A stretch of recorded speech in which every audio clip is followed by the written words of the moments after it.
Assalamualaikum warahmatullahi wabarakatuh. Bapak, Ibu, dosen tetap program studi manajemen.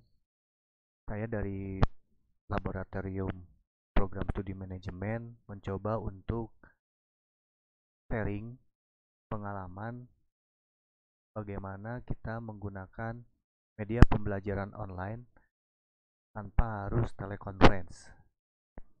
Yang pertama adalah banyak software video untuk jadikan media pembelajaran. Ada OBS Studio, ada Sparkle, ada KineMaster, ada Adobe Video, dan banyak lagi. Yang saya coba share sekarang adalah OBS Studio. Kenapa OBS Studio? Rasanya mudah dipahami, tidak ribet, dan untuk Bapak dan Ibu gampang dilakukan prosesnya. Yang pertama kita lakukan adalah kita harus mendownload terlebih dahulu OBS Studio-nya dengan cara mengklik Google Chrome atau eh, Google atau dimanapun kita tulis Studio OBS Studio, diklik dan di sini langsung buka aja OBS softwarenya. Nah di sini ada OBS Studio, dia sudah memfasilitasi jika kita menggunakan Windows, kita menggunakan Mac OS, dan kita menggunakan Linux. Kalau untuk saya karena menggunakan Windows, saya akan klik Windows. Jika Ibu dan Bapak menggunakan Mac atau Linux, Bapak dan Ibu bisa menggunakan yang lainnya gitu di sini. Tinggal diklik aja Bapak dan Ibu tanpa harus banyak mengklik yang lain. Bapak dan Ibu klik sendiri, nanti dia otomatis akan mendownload di sini. Akan ya mendownload sendiri di sini. Karena saya udah punya, jadi saya cancel ya Bapak dan Ibu. Setelah itu, setelah eh, mendownload, Bapak dan Ibu menginstal, dan setelah terinstall akan tampil di desktop Bapak dan Ibu OBS Studio. Tetapi sebelum menjalankan OBS Studio, disarankan karena pengalaman saya itu kalau kita langsung menjalankan OBS Studio itu noise-nya sangat tinggi. Karena dia merekam semua yang ada, aktivitas yang ada di sekitar kita, termasuk komputer, kipas komputer aja terdengar. Sampai apa ya, kata Sundanya sih ngejuit gitu loh, kuik gandeng pisan. Sehingga yang pertama kita lakukan adalah kita buka folder ini, kita klik kanan di disk PC-nya, manage, nanti akan ada di sini komputer manajemen. Bapak dan Ibu mengklik device manager. Nah, untuk audio input dan outputnya Bapak disablekan dulu. Untuk headset, headphone, mikrofon, speaker yang ada cuman mikrofonnya satu aja, ini pilih salah satu boleh, yang mana aja sebetulnya. Dan yang ini pun sama, sound, video, dan game controlnya karena saya beberapa apa namanya eh, headset yang saya gunakan, jadi saya harus disablekan dulu semuanya. Yang nyala hanya satu, yaitu high definition audio device, jadi dua, jadi yang mikrofon sama high definition audio device. Setelah mendisablekan, Bapak dan Ibu bisa merestart terlebih dahulu, dan setelah restart Bapak dan Ibu baru bisa membuka OBS Studio.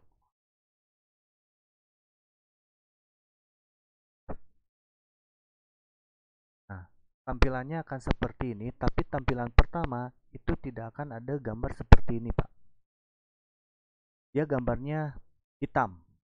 Nah, seperti ini, Bapak dan Ibu boleh mengklik tanda atau icon dari tanda tambah ini.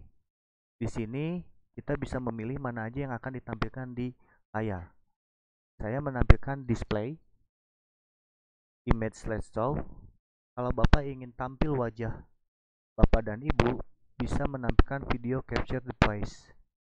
Oke, sudah muncul wajah kita dan ini bisa diperkecil. Bisa kecil, bisa berbesar, tapi kalau misalnya diperbesar nanti menghalangi tampilan dari materi yang akan kita ajarkan. Misalkan kita pengen cek lah di sini. Setelah itu, agar noise yang eh, kita mengecek dulu apakah ada noise atau tidak, Bapak Ibu bisa lihat di sini, di mic atau aux, itu kalau dia berada di sebelah samping sini, paling ujung, tidak ada tanda birunya atau tidak bergerak-gerak, dia noise-nya hilang.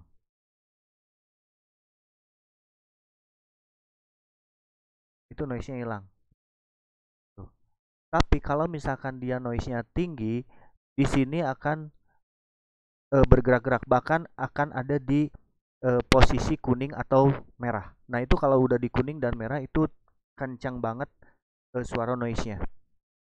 Nah, agar dia menjadi diam noise-nya atau tidak terdengar, ya tidak terlalu terdengar, Bapak dan Ibu bisa mengklik setting di sini yang ada di sini. Klik, Bapak Ibu mengklik filter. Nah, saya untuk memasukkan audio filter ini pasti kosong, awalnya kosong, tapi Bapak dan Ibu bisa menambah di sini. Di sini ada, saya tidak tahu untuk semuanya, tetapi gain itu untuk menghindari yang lainnya sama lah sebetulnya noise gate dan noise. Saya pakainya gainnya itu adalah 4. Terus untuk noise gate-nya Bapak dan Ibu bisa atur sendiri, sebetulnya ini trial error. Saya coba pakai min 50 untuk close threshold-nya dan untuk open-nya min 30 karena sudah cukup, jadi si noise-nya hilang dan noise suppression-nya di minus 40. Setelah itu cancel, dan kalau kita mau merekam eh, proses pembelajaran ini, Bapak Ibu bisa melihat di sini. Di sini ada start streaming, ada start record dan yang lainnya. Di sini posisinya sedang stop karena posisinya stop karena saya sedang merekam dan itu dibiarkan aja. Tetapi kalau misalkan Bapak dan Ibu pengen menggunakan keyboardnya, di sini Bapak dan Ibu bisa menyeting setting dan di sini bisa outputnya seperti apa. Ya general dibiarkan aja. Ini ada output. Ini ada outputnya mau seperti apa. Bapak dan Ibu bisa melihat dan di sini juga ada eh, recording formatnya itu MKV formatnya. Di sini ada audionya seperti apa. Saya sih tidak merubah-rubah ini. Di sini ada videonya seperti apa dan di sini ada hotkey. Bapak dan Ibu bisa mengklik, bisa, saya sih di sini start recordingnya adalah shift dan untuk stopnya control. Jadi kalau saya memegang shift dan control dia akan otomatis mengikuti ini. Kalau shift itu akan merekam dan kalau control itu akan stop. Ini tadi balik lagi ada videonya, dia MK.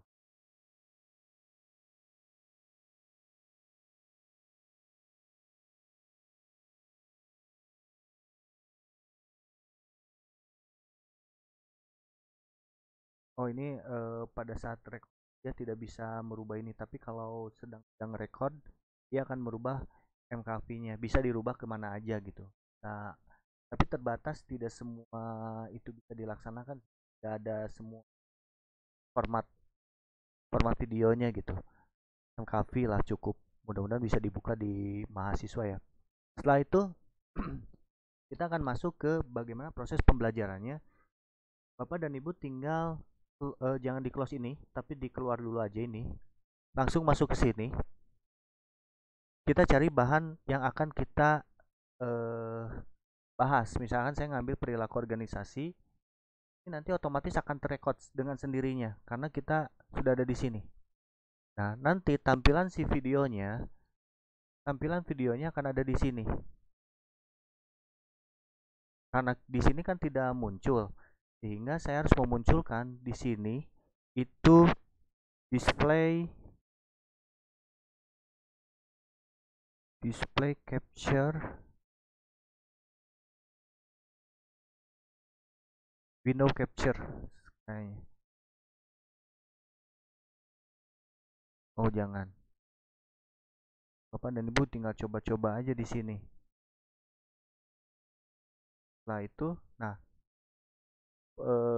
kita akan menjelaskan Bapak dan Ibu di sini berbicara, mengeksplor tentang materi Bapak dan Ibu, studi tentang organisasi dan kepemimpinan dan sebagainya. Nah, Bapak dan Ibu tinggal berbicara aja di sini. Nah, video yang nanti muka kita atau wajah kita nanti akan ada di sini, di pinggir ini.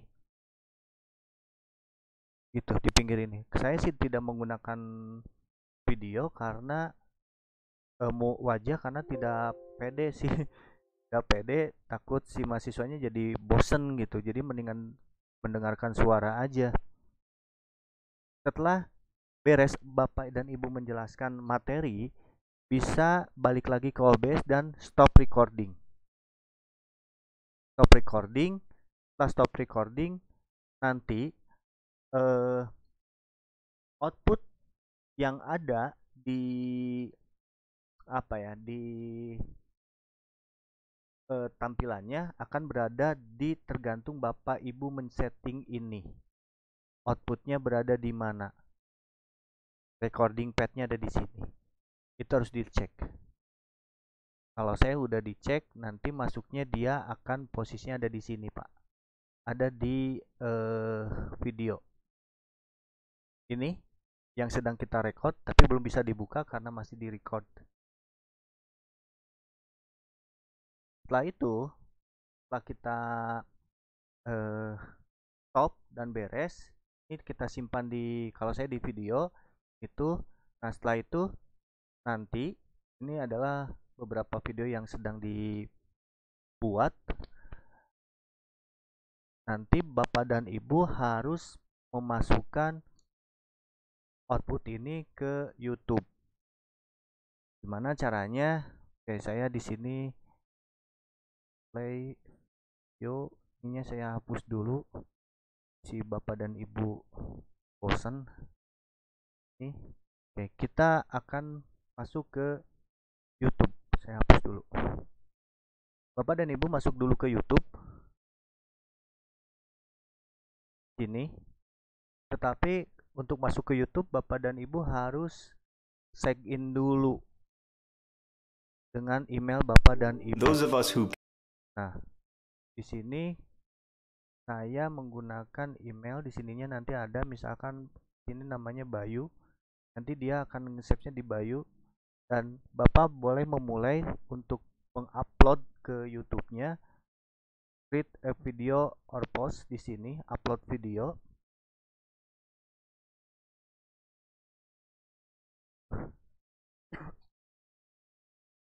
Jadi tergantung dari jaringan kita.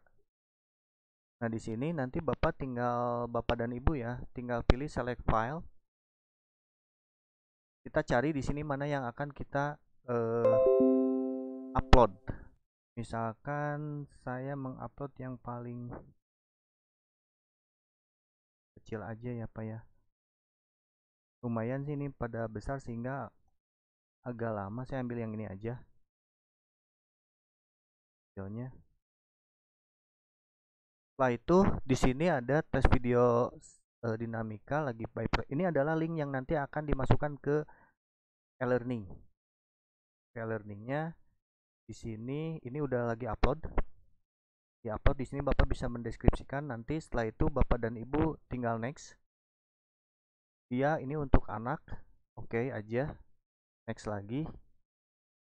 Nah, di sini kita bisa lihat Bapak dan Ibu apakah materi kita itu mau publish atau di unpublish atau hanya untuk privat kita aja. Saya sih masih belum melakukan publish, tapi di unpublish tinggal diklik aja. Kalau Bapak pengen publish ya nggak masalah sih, publish aja. Setelah itu di save. Nah, ini terus jalan. Nah, sambil proses jalan ini kita akan membuka e-learningnya. kita tetap harus login. Nah, misalkan saya ambil di sini Bapak dan Ibu bisa lihat ya, cek mata kuliah apa aja untuk di kelas mana aja. Saya ambil contoh aja misalnya perilaku untuk kelas ekstensi. Bapak dan Ibu awalnya di sini eh, kitchen on, merubah dulu bagaimana cara memasukkan link dalam videonya. Misalkan kita ambil di sini add, di sini ada file, masuk ke file, di add, ambil ini jalan terus Pak. Nah ini udah 95% prosesnya. Di sini tinggal ditulis bla bla bla bla bla. Nah kapan kita pada saat di sini Pak.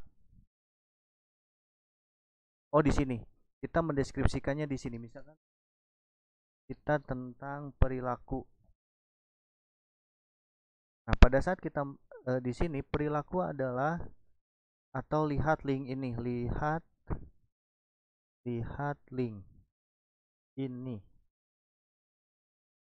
enter. Bapak bisa di sini ada tautan, di sini kita masukkan link yang ada di sini. Finish, ini udah beres Pak. Close. Nanti akan ada di sini videonya. Kita linknya yang tadi kita buka dulu deh, linknya mana ya? Oh ini linknya. Copy aja. Kita masuk ke editing ini, tinggal di copy paste. Oke. Boleh di open link, with link. Setelah itu prosesnya sama aja seperti Bapak dan Ibu melakukan memasukkan data di e-learning. Itu tentang OBS. Mudah-mudahan bermanfaat. Ini adalah